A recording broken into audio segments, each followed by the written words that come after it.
வணக்கம் மக்களே. ஸோ இன்றைக்கி நம்மளுடைய வரம் அஞ்சை கேட்க போகிறோம். இல்லாட்டி நம்மளுடைய 5வது ரிக்வெஸ்ட்டு கேட்க போகிறோம் நம்ம அண்ணன் விஜய் அவர்கள்கிட்ட. அது என்ன அப்படின்னா, மழை பெஞ்சா தண்ணி நிற்கிது அப்படின்னு நிறையா பேர் கம்ப்ளைண்ட் பண்ணுறாங்க. ஸோ நான் மழை பெஞ்சா தண்ணி நிற்கக்கூடாது அப்படின்னு சொல்ல வரல, நான் மாற்றி சொல்கிறேன். அது என்ன அப்படின்னா, கொஞ்சம் வித்தியாசமாக சொல்கிறேன். அதாவது ரொம்ப வருஷம் முன்னாடி மழைநீர் சேகரிப்பு அப்படின்றது ஒன்று இருந்தது நம்ம ஊரில். ஸோ 25 வருஷத்துக்கு முன்னாடி ஜெயலலிதா அம்மா கொண்டு வந்தாங்க ஒரு நல்ல திட்டம். ஸோ அதனால் பார்த்திங்கன்னா எல்லோரும் அதாவது மேலே வீட்டில் பெய்கிறப்ப பில்டிங்கில் வரக்கூடிய தண்ணியை கொண்டு போய் நம்ம நிலத்தடி நீரில் விட்டுக்கிட்டு இருந்தோம். ஸோ அதை அந்த டைமில் ப்ராப்பராக பண்ணியிருந்தாங்க. இப்போ எந்த அளவுக்கு பண்ணுறாங்கன்னு தெரில. ஆனால் அதை எல்லாருமே பண்ணணும்.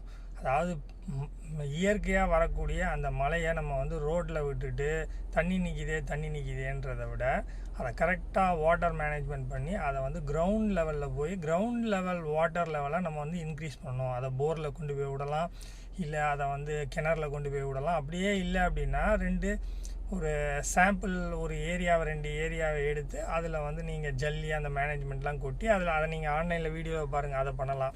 ஸோ இது மக்கள் பண்ணணும். இதை ரெண்டாவது கவர்மெண்ட் என்ன பண்ணணும் அப்படின்னு கேட்டிங்கன்னா, கவர்மெண்ட் தண்ணி போகிறதுக்கு waste water rain water harvesting தனியாக இருக்கணும். அதே மாதிரி ரெயின் வாட்டர் ஸ்டோரேஜ் ஆகி கெனால்ஸ்க்கு பேங்க்ஸ்க்கு போகிற மாதிரி இருக்கணும். ஆனால் 2 ஆட்சியிலையும் என்ன பண்ணாங்கன்னா, ஏடிஎம்கேல இருந்த பீரியடில் எஸ்பி வேலுமணி தலைமையில் பார்த்திங்கன்னா ஸ்மார்ட் சிட்டி போடுறேன்னு சொல்லி நல்லா போயிட்டு இருந்த தண்ணியெல்லாம் ஏரியாவை அழகாச்சு. ஆனால் தண்ணியெல்லாம் டிஸ்சார்ஜ் பண்ண முடியாத மாதிரி அதுக்கு அது எப்படி செய்யணும்னு தெரியாமல் பண்ணிவிட்டாங்க ஒன்று. இன்னொன்று, திரும்ப டிஎம்கே பீரியடில் இதை நாங்கள் சரி பண்ணுறோம் அப்படின்னு சொல்லிட்டு அவசரமாக ஒரு பிளானிங் எந்த அளவுக்கு பண்ணாங்கன்னே தெரியாமல் ஏரியாவில் வாட்டர் டேங்க் கட்டி விட்டாங்க. ஏன் வாட்டர் டேங்க் கட்டி விட்டாங்க அப்படின்னு கேட்டிங்கன்னா, இப்போ ஒரு உதாரணத்துக்கு வெஸ்ட் மாம்பலம் ஏரியா ஃபுல்லாக ஒரு கான்ட்ராக்டர் எடுக்கிறாங்க அப்படின்னா, ஸோ அந்த ஏரியாவில் இருக்கக்கூடிய எல்லாத்தையும் கனெக்ட் பண்ணி கொண்டு போயிட்டு ஒரு ரிசர்வாயரில் விடணும். அதாவது ஒரு டிஸ்சார்ஜ் ஆகக்கூடிய ஏரியாவில் போய் விடணும். இதுதான் விஷயம். ஆனால் இவங்க ஒவ்வொரு தெருவுக்கும் ஒவ்வொரு கான்ட்ராக்டரை கொடுத்தாங்க.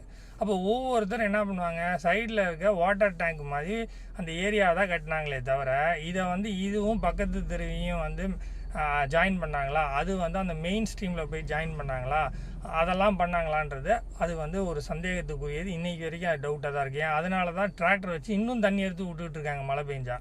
ஸோ அதை பார்த்தீங்க அப்படின்னா எந்த அளவுக்கு பக்காவாக பண்ணாங்கன்னு தெரியாது. அங்கங்கே போட்டாங்க, ஆனால் அதெல்லாம் கரெக்டாக கனெக்ட் பண்ணி கொண்டு போயிட்டு அந்த டிஸ்சார்ஜ் இடத்துல போய் விட்டாங்களா அப்படிங்கிறது ரொம்ப ரொம்ப டவுட்டு. அதை பண்ணலை. ஆகையால் கவர்மெண்ட் ஒரு ஆக்ஷன் எடுங்க.